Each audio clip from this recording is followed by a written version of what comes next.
Hello guys, today's topic is growth and development of cranial and facial region. Growth and development of an individual can be divided into prenatal and postnatal periods. It means कि अगर एक individual का growth और development हो रहा है तो वो दो पीरियड्स में डिवाइड होता है, prenatal and postnatal. Prenatal means before birth and postnatal means after birth. The prenatal life can be divided into 3 periods. और जो प्री नेटल लाइफ है यानी बिफोर बर्थ वाली लाइफ है वो 3 पीरियड्स में और डिवाइडेड होती हैं. Period of the ovum, period of the embryo, period of the foetus.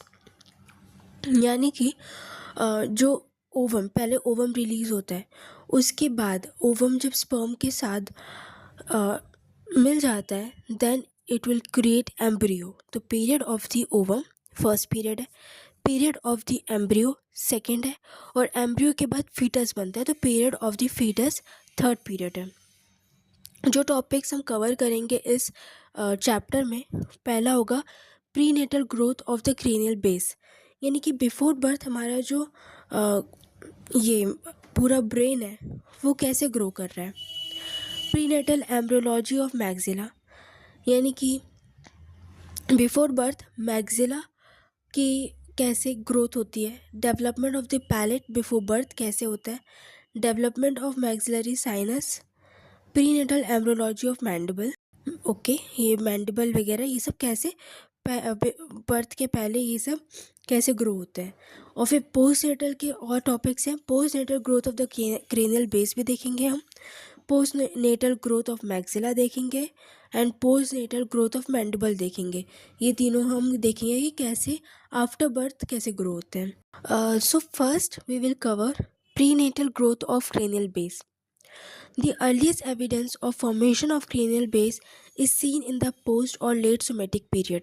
यानी कि ये जो एविडेंस हमें देखने को मिलता है प्रीनेटल ग्रोथ का, क्रेनियल बेस का, वो 4th to 8th week of intrauterine life में देखने को मिलता है. यानी इंट्रायूट्रिन लाइफ के 4th से 8th वीक के अंदर हमें prenatal growth of cranial base देखने को मिलता है. During this late somatic period, mesenchymal tissue derived from the primitive streak. इस लेट सोमेटिक पीरियड में जो mesenchymal टिश्यू है ये डिराइव होता है प्रिमिटिव स्ट्रीक से, न्यूरल क्रेस्ट से एंड ऑसिपिटल स्क्लेरोटोम से. Condense around the developing brain, जो कि कंडेंस हो जाते हैं अराउंड द डेवलपिंग ब्रेन. तो अब ये जो टर्म्स कुछ आए हैं, प्रिमिटिव स्ट्रीक, न्यूरल क्रेस्ट और ऑसिपिटल स्क्लेरोटोम, इसके बारे में हम देखेंगे. तो पहले तो इसका मतलब आप समझ रहे हैं कि लेट सोमेटिक पीरियड में mesenchymal टिश्यू जो होता है प्रिमिटिव स्ट्रीक, न्यूरल क्रेस्ट और ऑसिपिटल स्क्लेरोटोम से डिराइव होता है और ये डेवलपिंग ब्रेन के अराउंड कंडेंस हो जाते हैं. तो प्रिमिटिव स्ट्रीक क्या होता है?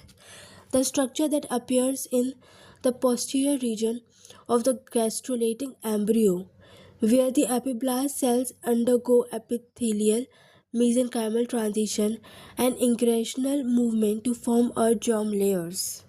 So that means कि एक स्ट्रक्चर है जो कि हमारे जो एम्ब्रियो जनरेट हो, जो गैस्ट्रुलेट यानी स्टमक में जो एम्ब्रियो रहती है मदर के, उसमें जो पोस्टीरियर रीजन है उसमें हमें ये प्रिमिटिव स्ट्रीक देखने को मिलता है, जहाँ पे एपिब्लास्ट जो होता है, एपिब्लास्ट सेल्स, ये अंडरगो होते हैं एपिथेलियो मेसेनकाइमल ट्रांजिशन में. एपिथेलियो मेसेनकाइमल ट्रांजिशन में जाते हैं, इंग्रेशनल मूवमेंट में जाते हैं और जर्म लेयर्स फॉर्म करते हैं. तो ये प्रिमिटिव स्ट्रीक होता है. Then neural crest, a transient multipotent cell population that arises during vertebral embryonic development. Vertebrate embryonic development के दौरान एक ट्रांजिएंट मल्टीपोटेंट सेल का अराइज होता है, वो होता है न्यूरल क्रेस्ट. एंड थर्ड होता है occipital sclerotome, a transient embryonic tissue derived from the mesenchymal cells of the occipital somites, a group of somites located at the base of the developing skull in vertebrates. तो occipital sclerotum एक embryonic tissue होता है जो कि mesenchymal cell से derive होता है of the occipital somites, और ये एक ग्रुप ऑफ सोमाइट्स होते हैं जो कि स्कल के बेस में, base of the developing skull in vertebrates, यानी कि स्कल के बेस में ये रहते हैं ऑसिपिटल स्क्लेरोटोम, तो ये ऑसिपिटल स्क्लेरोटोम इन्हें कहा जाता है। और ये जो तीनों स्ट्रक्चर्स हैं, primitive streak, neural crest and occipital sclerotome, ये डेवलपिंग ब्रेन के अराउंड कंडेंस होते हैं और ये धीरे धीरे एक ब्रेन बनाने के प्रोसेस में जाते हैं। Thus, a capsule is formed around the brain called ectomeninx और ectomeningeal capsule। इस वजह से ये जो 3 स्ट्रक्चर्स हैं, primitive streak, neural crest, occipital sclerotome, ये तीनों हमारे ब्रेन के अराउंड कंडेंस होते हैं और एक कैप्सूल बनाते हैं जिसको एक्टोमेनिक्स कहा जाता है या फिर एक्टोमेनिंजियल कैप्सूल कहा जाता है। The basal portion of this capsule gives rise to the future cranial base. जो इस कैप्सूल का बेसल पोर्शन है वो फ्यूचर क्रेनियल बेस को राइज कर देता है। The development of the skull and formation of the cartilages of the cranial base is dependent upon the presence of many other cranial structures like brain, cranial nerves and eyes। जो school का development है और formation है cartilages का, school का development और cartilages जो बनते हैं क्रेनियल बेस पे, वो डिपेंड करता है प्रेजेंस ऑफ बहुत सारे क्रेनियल स्ट्रक्चर्स की प्रेजेंस पे डिपेंड करता है, जैसे कि ब्रेन हो गया, क्रेनियल नर्व्स हो गए, आइज हो गए। दस evidence of skull formation is seen comparatively late after the primordia of many other cranial structures have developed। इसकी वजह से जो स्कल फॉर्मेशन का एविडेंस है वो सीन होता है comparatively late after the primordia, earlier stage of many other cranial structures have developed।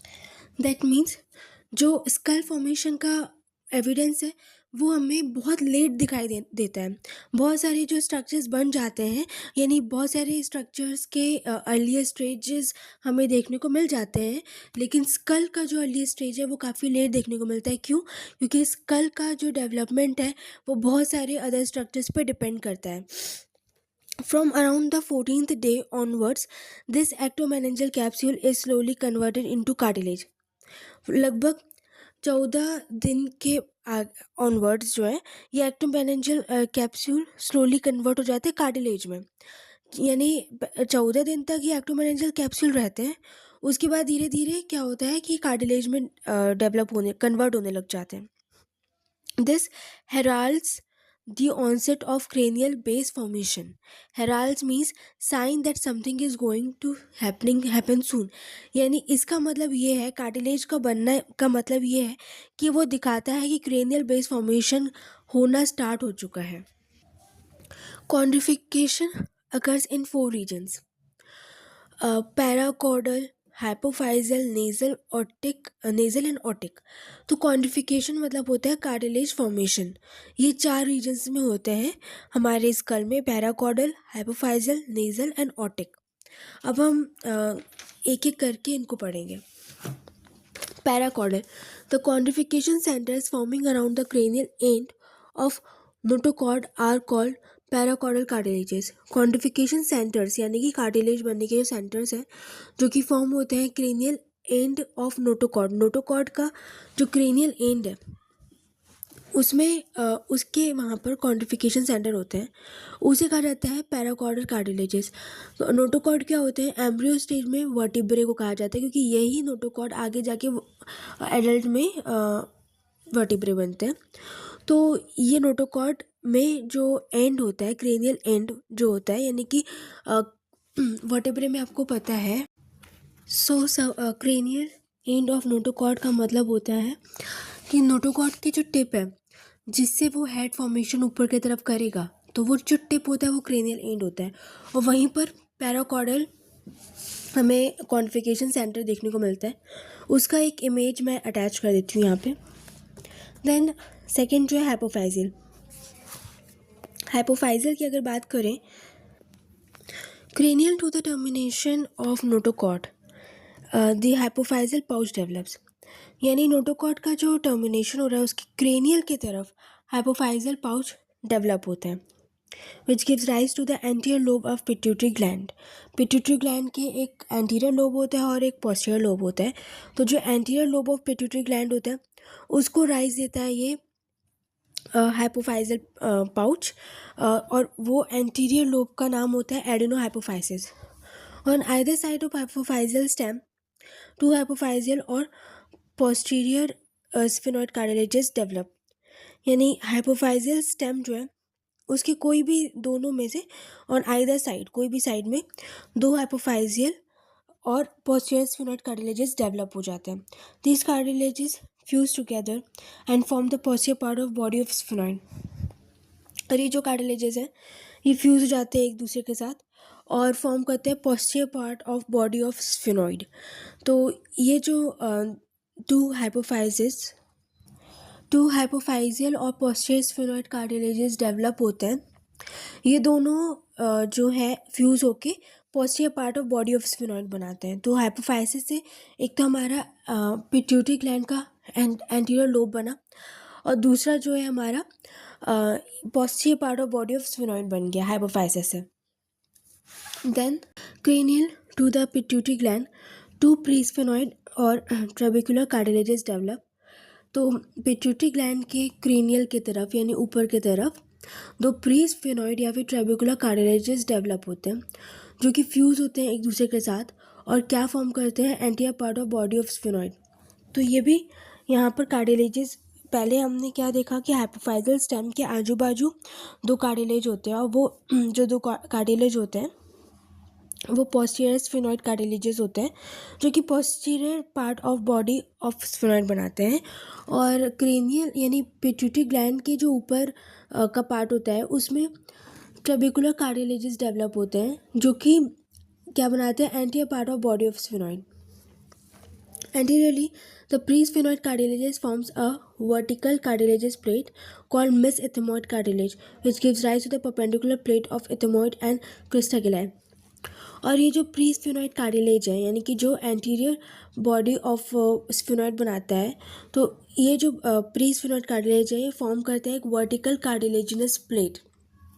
एक वर्टिकल कार्टिलेजिनस प्लेट फॉर्म करता है जिसे कहा जाता है मेसेथमोइड कार्टिलेज, जो कि परपेंडिकुलर प्लेट ऑफ एथमोइड बनाता है एंड क्रिस्टा गिलाई बनाता है. Lateral to pituitary gland quantification centres are seen. Pituitary gland के लेटरल पे क्वांटिफिकेशन सेंटर्स सीन होते हैं which form the lesser wing orbitosphenoid and greater wing alisphenoid of sphenoid bone.